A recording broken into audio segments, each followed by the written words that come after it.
So if you just watched my YouTube short, I wanted to kind of show you the difference. This is a really cool horse. He's an advanced 4-star horse, very talented horse in eventing. But I noticed that there was a lot of tightness, and that impacts the hind end when we have the front end stuck. So on the left side, he was just really sticky. So I'm going to show you that again now, where if I pick up this left front and I tuck this hoof up underneath it, and I just want him to move laterally, there is really no movement there. I mean, this should be moving all the way over to here and back to here, really easy. And I don't have anything here. So what does that tell me? I'm gonna go to the right side to show you. Watch this on the YouTube short video, but I wanna go into a little bit more detail now. And if I pick up this right front end, this right shoulder, you can see how I got more movement. Not as much as I'd like, but you can see that I've got a lot more freedom in the shoulder. So what we need to do is we need to figure out how to unlock that shoulder, because it's coming from up higher here, but I believe that it all starts in the pole through the cervical vertebrae that connects. So we have to deconstruct our horse to reconstruct our horse. So when I got on him, the first thing I did was actually ask for just some lateral flexion, and he was very stiff from here to here, which is then going to tie up that shoulder, tie up the rib cage, and not allow the hind end to use itself properly. When we talk about biomechanics of a horse, it's very important that they're using themselves properly, or they're never going to be able to strengthen the way that we want them to. So the first thing I'm going to do is go, okay, can I get a little bit of relaxation in the pole? And you can see how he's going with the motion, but you can see he's really tight through the front end of his nose here. So I want to just work on getting this soft first.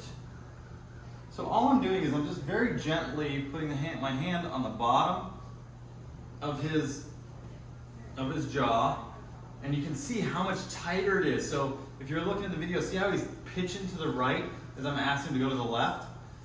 And if I ask to the right, it's easier. You can see that. But if I ask to go back to the left, see how he gets really, really bracy, and he starts to pitch that head? He does that under saddle when I ask him to move left off the lateral flexion.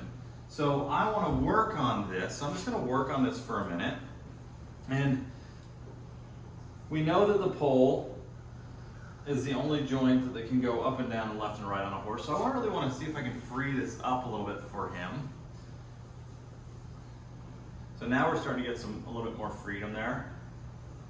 But it's just like with us stretching. If we don't stretch daily and we don't take care of our horses, we're getting a lick and chew now. I'm gonna loosen this. This is actually, you can see how loose this is. But I'm gonna, during this exercise, because we're getting ready to sit on him, I'm gonna take that off completely. So it gives him all the freedom.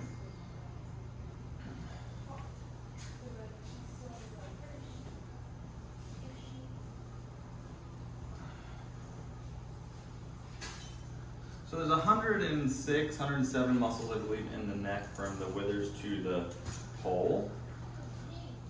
And I want to make sure that we get some there. That was better. So I'm just going to go through this left side and see how he wants to move as soon as I get to here. So I want him, and he wants to dive his head down. And see now how he's not parallel, his ears are not parallel with the ground.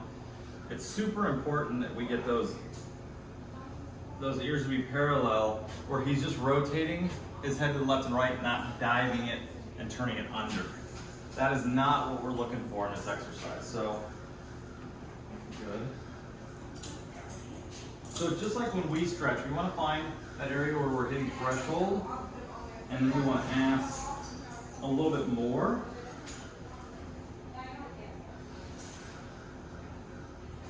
Good boy.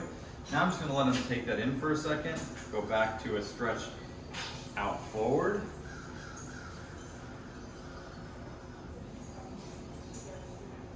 Now this is something, if we do this every single day, I got into doing this because I had a horse that was rearing really, really bad.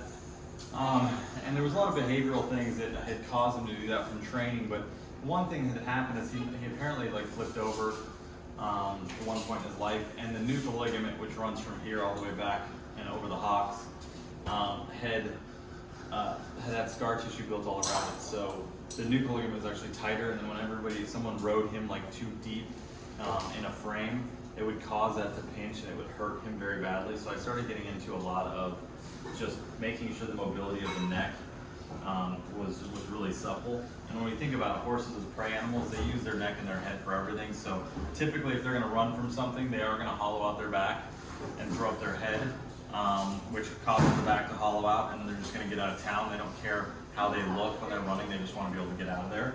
So I'm just going to work through that area. So it's been just a couple of minutes here, and now I'm getting some licking and chewing. I want to get this neck to, there we go. I just wanted to get more pliable in the front end. Good. So he drops his head. So now I'm going to be curious. I'm just going to lift up this front end again. And I'm going to see if we have any more movement. Look at that. Just by doing the neck, we've got not great movement yet, but we have better movement. So we're freeing up that shoulder because we're freeing up this whole area here. So if I continue to work on this, and I'll show progress videos with him, if I continue to work on that with him, that's just going to get more and more freed up for him. So the importance of understanding where our horses are sitting from an aspect of just stretching them. So if you have a horse that's having a hard time with the leg yield, or the hind end doesn't seem like it's working properly, we have to always go back to the front end, because if the front end's not working properly, then they're not going to want to load onto the hind end. When I say not working properly, is if they're stiff from the pole all the way down through C7, and then that blocks up that shoulder, then the rib cage can't work properly, which then the hind end can't work properly. So the importance of understanding where our horses are at from an aspect of stretching them is so important, whether you're a trail rider that likes to do like the trail classes, or if you're the top level performance horse like he is. The importance of them using each individual part of their body is so crucial to them using themselves correctly. So if I can't get him to dip his head slightly to the left, like that, without resistance. So if he resists, it's a domino effect through all these vertebrae. Into the shoulder's gonna be tight, rib cage is gonna be tight, hind end is gonna be tight.